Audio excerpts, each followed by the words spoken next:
So உடலில் யாருக்கெல்லாம் allergy சம்மந்தமான பிரச்சனைகள் இருக்கோ அவங்க எல்லாமே சின்ன வெங்காயம், அதே மாதிரி அன்னாசி பழத்தினுடைய சாறோ இல்லை அன்னாசி பழத்தை அப்படியே வந்து நம்ம எடுத்துக்கலாம். அருகம்புல் மிளகு கஷாயம் வந்து எடுத்துக்கலாம்.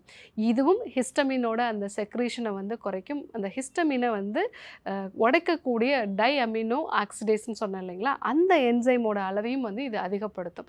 ஸோ ஒரு கைப்பிடி அளவுக்கு அருகம்புல், அது கூட வந்து 10 மிளகு, இதை 4 டம்ளர் தண்ணி விட்டு 1 டம்ளராக காய்ச்சி வடிகட்டி வந்து எடுத்துக்கலாம். அந்த மாதிரி எடுத்துக்கும் பொழுது தொடர்ந்து உண்டாகக்கூடிய இந்த அலர்ஜி சம்பந்தமான பிரச்சனைகள் வந்து சரியாகும்.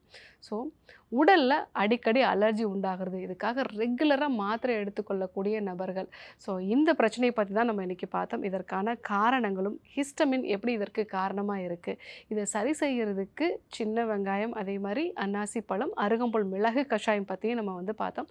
கண்டிப்பாக ஃபாலோ பண்ணி பாருங்கள். யாருக்கெல்லாம் தேவைப்படுமோ அவங்களுக்கும் இந்த விஷயத்தை சொல்லுங்கள். அனைத்து நோய்களுக்குமான குணம், அழகு தரும் மூலிகைகள், ஆரோக்கியம் தரும் மருத்துவர்கள். டாக்டர் ஸ்ரீவர்மாஸ். அழகும் ஆரோக்கியமும்.